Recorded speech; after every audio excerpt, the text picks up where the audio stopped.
Hey everybody, Alex here, healthhacksreview.com. So, as always, I'm checking out and evaluating all sorts of different ways to get that extra edge, whether it be for your health, performance, competition. Some of you have a specific type of disease or condition, you're trying to find alternative means to actually support yourself. Again, I'm always out there in the field learning about new equipment, new devices, new protocols. So again, a lot of stuff that's on my site.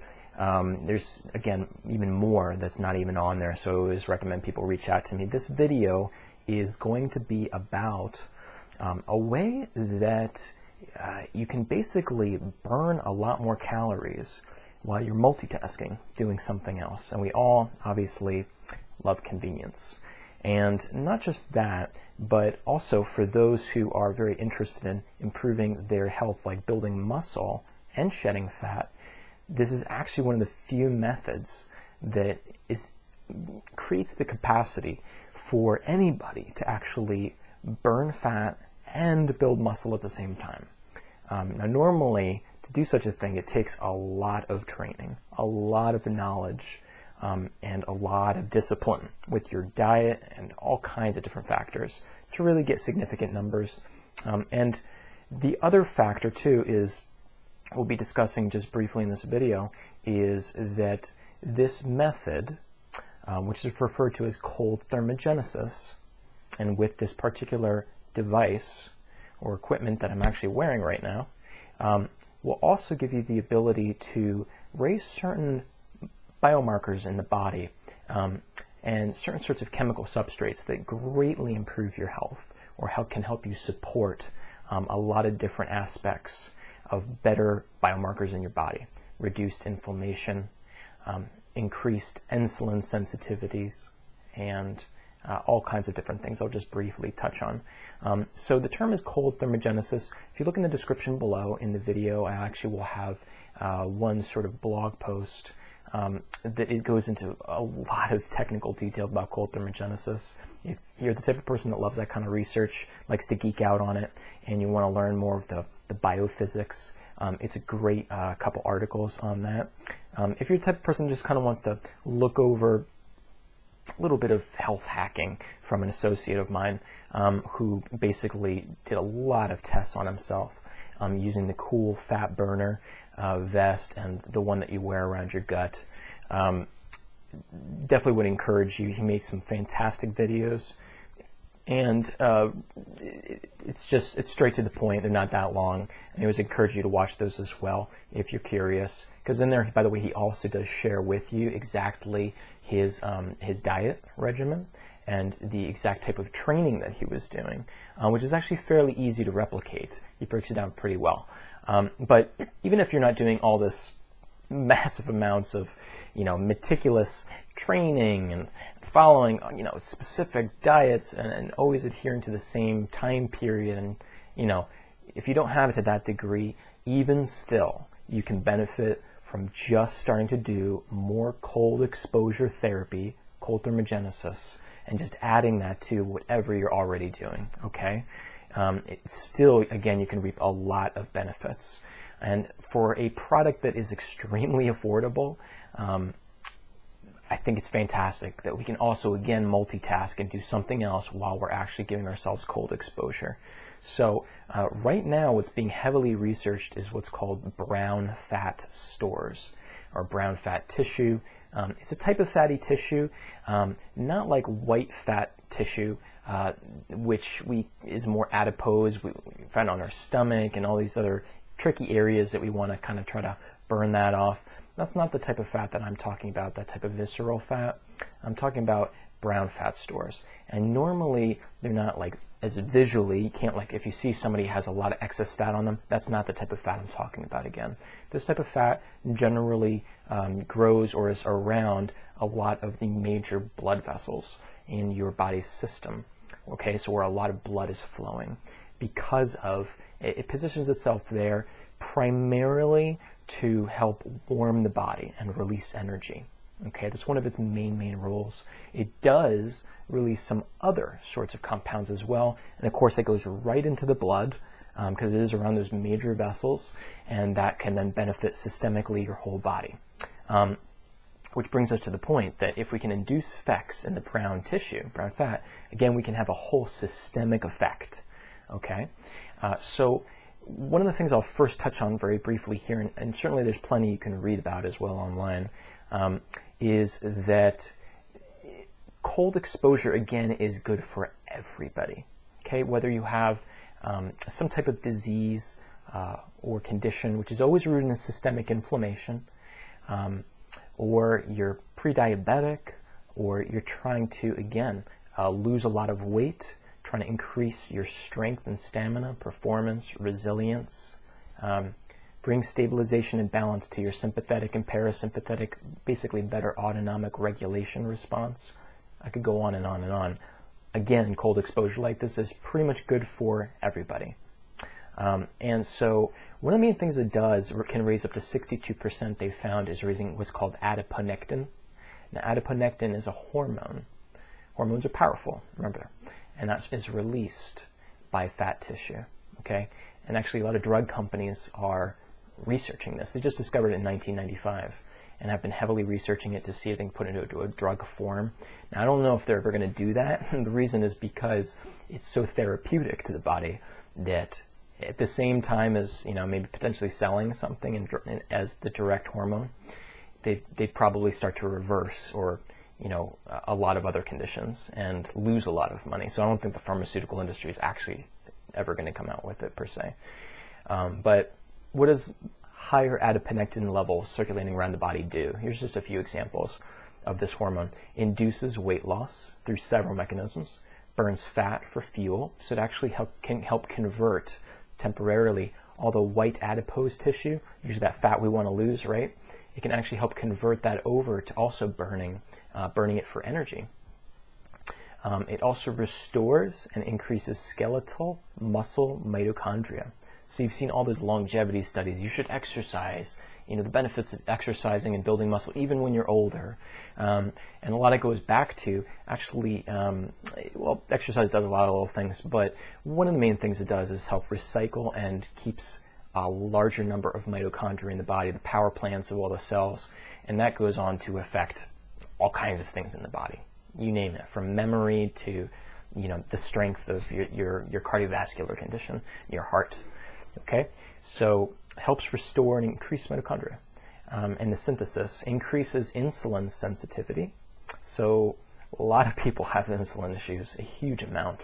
And even ones, people that aren't even checking as pre-diabetic or actual diabetic, still have a lot of insulin sensitivity issues.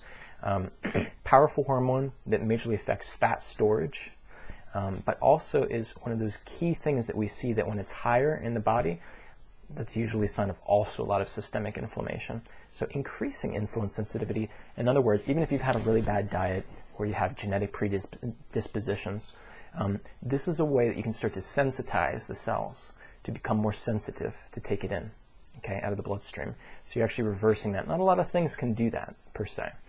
And again, this is a very passive form. You just have to wear the cold vest, expose yourself to cold in other ways as well. But the other thing that adiponectin does is reduce systemic inflammation. Remember, folks, inflammation is related and connected to almost any sort of condition in the body that we would say was a state of unhealth, okay, or dis-ease. Fights heart disease through, again, many different mechanisms. Fights certain types of cancers, which is interesting. I said insulin. Lowering overall, having more of an effect on blood sugar and insulin, just those two mechanisms. Controlling those is very powerful for greatly reducing the growth of cancer, especially tumors.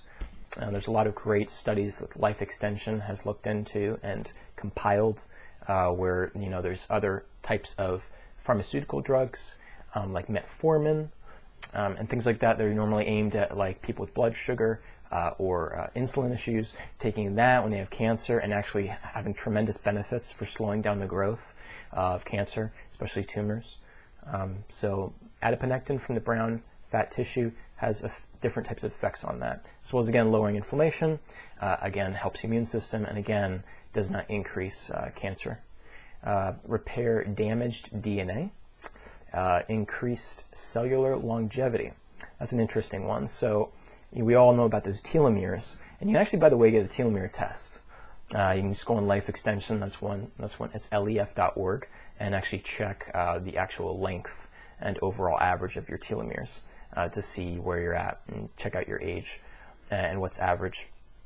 So everybody knows that those telomeres, that when the DNA is unraveling, there's a whole kind of class of nutraceuticals and research going on with how they extend that, which ultimately can extend big aspects or slow down aging. So what exposure to cold also does is increases irisin, is what it's called, and that has a direct effect, and it's about 4 to 5 time increase on the preserving and extension of those telomeres. And what's cool is that's actually something you can track. So if you did, say, a few months of cold thermogenesis exposure, you could actually then go get the test again for your telomeres and see if you see a change, and see if you've actually gone back in time, if you will, and reversed some of that aging process. Now, the other interesting thing that irisin does that this raises, so it raises adiponectin, give you all those list of benefits there, then the irisin. Also, what it does is lowers myostatin, okay? So lowering myostatin, that sort of signaling protein, what that'll actually do, and this is something that bodybuilders and weightlifters are always kind of seeking as a way to do that. Reason is, as you lower myostatin, you're able greatly, much more so, to be anabolic, growing muscles in a much more efficient matter of time, and prevents the muscle breakdown. So if you've ever seen those pictures of like bulls, they're being breeded for the fair to see how large and muscular they can get, or other animals for that matter, and they have competitions. It's not that they're just injecting them with growth hormones, okay? Because that won't accomplish it by itself. What they are also doing is injecting directly myostatin, or an inhibitor, of myostatin. So lowering it artificially produces a way better anabolic effect. So again, wow, this is what exposure to cold also does. It does also lower that aspect of things. So in terms of body recomposition, to get back to basically where you want your body to be, this is doing so many different things for your body, in terms of shedding weight, lowering some of these biomarkers. For example, a lot of those different benefits that I talked about, I gave you that list with increased adiponectin levels. A lot of those benefits you see that are coming out of exercise research going back obviously decades. Well, that's because part of those benefits they see in exercise is actually related to activating brown fat and stimulation. So again, now the point is this, is that you have exercise. Everybody knows that's good for you if properly done, but you also have, let's pair exercise with afterwards or beforehand or whenever, also cold thermogenesis, okay? And then we have compounding synergistic benefits that really enhance one another. So, you'll see actually some information about like increasing your metabolism 3 times over. One guy increased to 2,500 calories a day, or shedding half a pound in a day, or over 2 days of fat. Now, a lot of these, what part of, again, also how it's able to get such good results, besides having a hormonal effect here, is that after you stop using it, after you take off the whole kind of, vest, if you will, your adiponectin levels and your basal metabolism still continue to be elevated. Okay, so that's an important point. There are specific forms of exercise training where, if you train just in the right way, you can actually still have a increased metabolism after the workout. You can still stay in fat burning mode as well. But this is a way that you can just directly induce it. Cold exposure to the point where, your results, by the way, depend on how cold you're getting, okay? So if you want like the maximum body recomposition results, but just in general, the maximum benefits of everything I've been talking about. You have to get yourself to the point where you're actually kind of feeling like you're shivering a little bit, like you're actually cold, and you can feel your body trying to stay warm. You don't have to stay there in that state too long. And then remember that if you do get to that state, they've seen that over the next hour and a half, you still have a huge maximum activation of brown fat. And by the way, some of the studies are actually done with PET scans. Okay, so there's actually some, and a lot of these other biomarkers I'm talking about are very easy to test. That you can even test yourself with labs just through the blood. Okay, so the good news is actually being able to study cold thermogenesis is actually fairly easy to do, and that anybody can actually check a lot of these biomarkers. Now, the other thing I would also just point out here is that things that can slow down your fat burning is using too much heat in your home, too much heat temperature control, and also in the summer months when it gets warmer. So when it gets warmer, your body actually reduces adiponectin levels and does not rely on brown fat, doesn't activate it as much because why? It's already warm in your environment. And so the body doesn't have to work homeostasis to keep you warmer. So actually, if you're trying to really focus on body recomposition, or just in general to release fat stores for toxin release, you can actually have a slowdown. The more you use heat in your house, the more layers you bundle yourself up in, even if you're doing consistently, as well as going into summer months where it's warmer or hotter inside your house, outside. All that can slow down your goals, your health goals. And so one way to completely bypass all that, regardless of what the temperature of what's going on, is to consistently be doing cold thermogenesis, cold exposure. And so you can still coast through all that warmth and still maintain a lot of the same rates metabolically, myostatin levels, adiponectin levels, all that kind of stuff. So this is a really cool device, and I'll stand up a little bit just so you can see I'm actually wearing what comes down your chest and is hitting the brown fat stores around a lot of the blood flow, arteries and things that go this direction. And then also I have the gut buster, which goes all the way from the front of the stomach, the sides, and the backs. So it's a series of ice packs that you're basically putting in your freezer, and then you're putting in the little sleeves, okay, of this attire. So basically, that's it. Goes around the back. There, and there. So pretty simple. I actually just take the whole thing and I just stuff it in my freezer, and then I take it out. It's ready to go. And now, again, we're just looking at maybe like 2-hour sessions if you want really good results. Also, if it's cooler outside, keep your window cracked.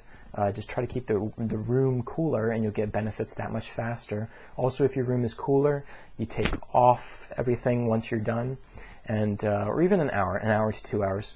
Longer is a little bit better. But if your room is actually cooler, say 62 degrees, 65 degrees, you can actually keep things activating in the body for longer. So it actually maintains brown fat activation for longer. Common sense, right? Versus your room being like 80 degrees, right? And your body can actually get, warm and get homeostasis and et cetera, in a faster rate of period of time. So that's another little tip. But basically that's it. You just put in your freezer, you take it out. If you really want fast results, there are also people that are doing it twice a day. So doing 2 sessions. So again, if you don't have a lot of time, an hour here, an hour there. If you have more time, you're able to multitask, 2 hours and 2 hours. And we're always doing cold exposure, not during a workout. Okay, so that's key, or not when you're warm, through some sort of movement or exercise. You're always doing it afterwards or beforehand. Okay, so something you're doing separately. One thing that I do, another, easy way to get some cold benefits is if you do shower after a workout, then make that a cold shower. Never a hot shower, okay? Always a cold shower. And so we've all heard, by the way, of cryotherapy. Some of the benefits that we've seen, I would say a fair amount of the same sort of pathways that we've talked about in this video are actually being affected by just, again, basic cold exposure like this, passive cold exposure, that you could also get in, of course, a much shorter period of time with these very expensive cryotherapy chambers, where you're exposed for just a few minutes to nitrogen, and the sessions can be quite costly. So for the price of a session with cryotherapy, you can actually get one of these devices and be using it every single day. So really, I'm more of an advocate for this versus cryotherapy. But anyways, if you have more questions about this, or want to know more of my protocols, how I'm actually incorporating this into some of the other sorts of devices and equipment and training with other products that I sell, or guide different clinics, practitioners, home users in using in the right protocol and sequence, just fill out your information on my website under the contact or support page, or you can also send me a message on YouTube. That is one way to do it as well. But in general, normally one-on-one consultation that happens on the phone, it's free, or happens by email. And anyways, thanks for watching. I know this was a little bit of a long video, but it at least introduced you to kind of the overall big picture stuff. If you want to get a little bit more technical, then I would encourage you to read some of the articles and things that I'll post below in the description. As always, thanks for watching. healthhacksreviewed.com.